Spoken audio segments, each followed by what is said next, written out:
Hello, and welcome to Recipes with Ben.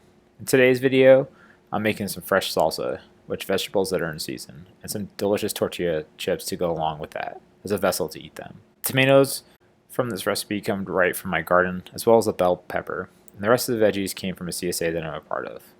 So let's get started by making some tortillas. If you want to make your own fresh tortillas, then this is the recipe for you, as fresh tortillas are way better than store-bought. And this recipe makes about 4 tortillas, and this can be easily scaled up to make more if that's what you need, but it only takes 5 ingredients, and that includes flour, salt, garlic powder, vegetable oil, and some warm water.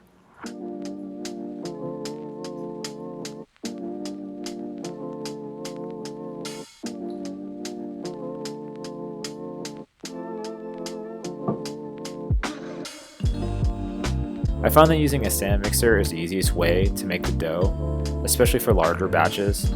So to start, we'll turn on the mixer with the dough hook on medium to low speed, and we'll pour in all the dry ingredients.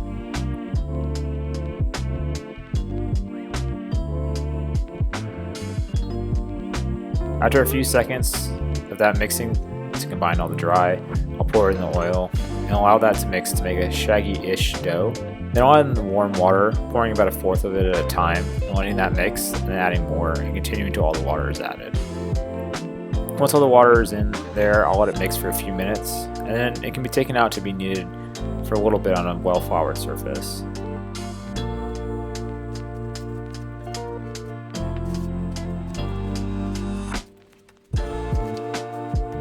And then for this recipe, I'll divide the dough in half, and then I'll divide those to half again to make 4 dough balls. You want to dust the dough thoroughly with flour, and then start pinching the dough to the center to make a sphere, and then push it down flat on the working surface into a nice disc. We'll repeat with the rest of the dough to make 4 discs that can be made into tortillas.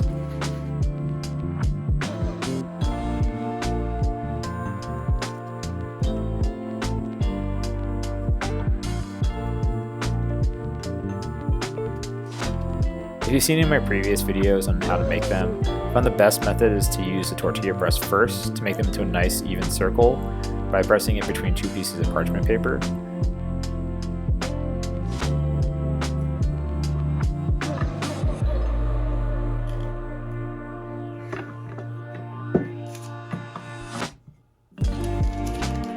Then after that, I'll place it on a well-floured surface.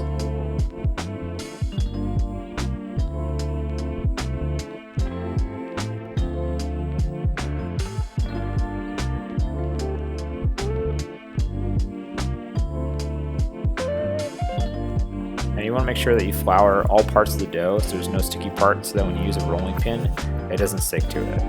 Then I'll take out my rolling pin and flour that as well, and I'll try to roll it as thin as possible. When using the rolling pin, the best method to do is to roll it one direction, give it a 1/4 turn, roll it again, and continue that process until it gets as thin and as the right diameter that you want. I'm going to cook the tortillas off screen. The best way I found is heating up a non-stick pan over high heat and cooking them for about 2 minutes. If they're super thin, what you'll start to see is some air bubbles form inside the dough, and it should look something like this when they're done.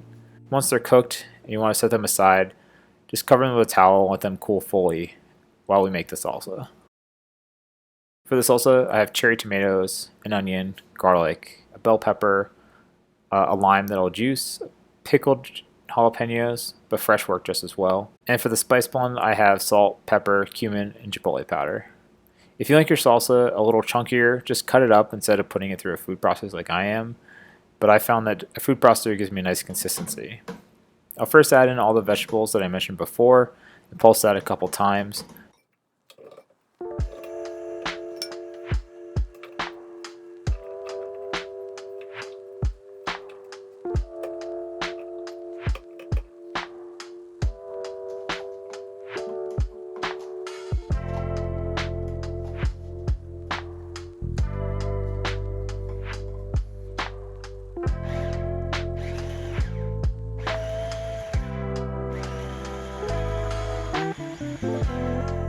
Then I'll add in pickled jalapeños, and just add more jalapeños if you want to be a little bit spicier.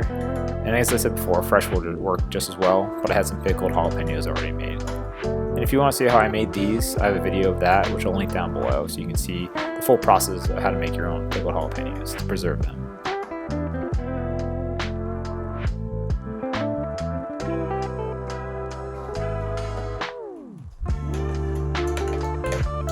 Now that everything has been blended together, it's time to add some seasoning. First, I'll cut the lime in half, and then using this juicer, I'll squeeze all the juice out of it. It will yield about 1 to 2 ounces of juice, and if you like your salsa more acidic, then add the juice of more limes. And if you really want a really sharp lime flavor, strain the peel down to the pith just before you hit the white part, will add a sharper flavor in the end. Then I'll pour the lime juice into the salsa, and add a couple pinches of salt, and then some pepper, and finally some cumin.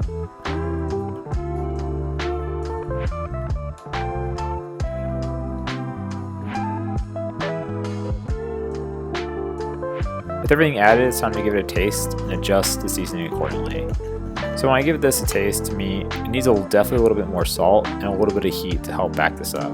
So I added a couple pinches more salt, and to give that heat, I added some chipotle powder. And after trying it again, I thought this was the perfect flavor that I was looking for. So I sealed it up and placed it in the fridge when I make the chips so the flavors can get to know each other.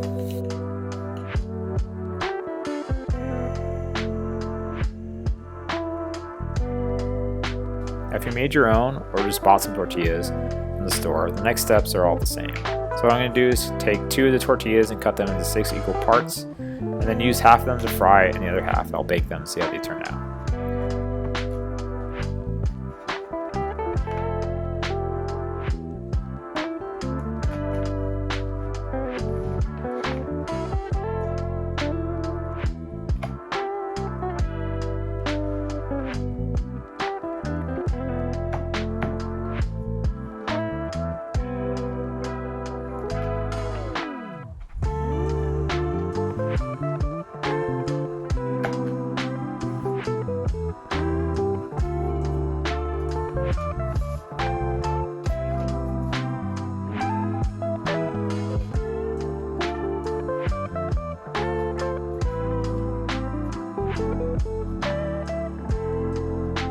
For the baking one, I placed 6 of them on a baking sheet, and then I'll place that in my toaster oven at 350 for about 8 to 10 minutes. Then for frying them, add enough oil to the bottom of some kind of pan so the chip would be just submerged. This size pan that I chose can only hold about 3 of them, and you don't want to overcrowd them. So I'll use some tongs to place them in the oil and allow them to fry until golden brown, which takes about 1.5 minutes, sometimes less depending on the heat of your oil.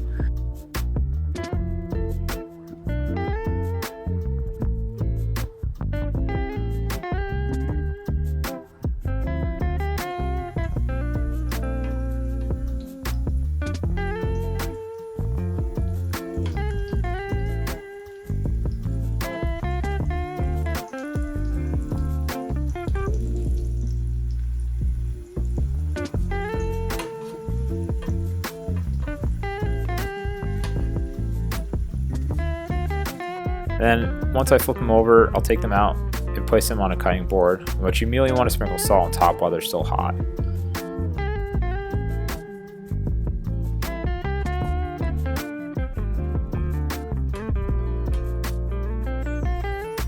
Then I'll continue frying the other 3 tortillas to make 6 total fried chips for the salsa that I'll try in a second.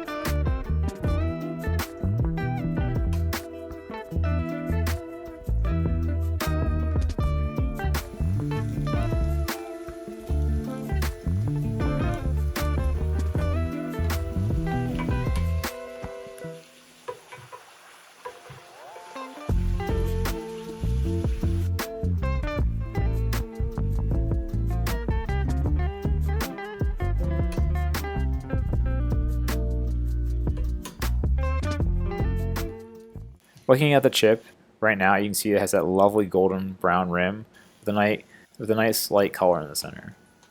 Now it's time to enjoy and taste them.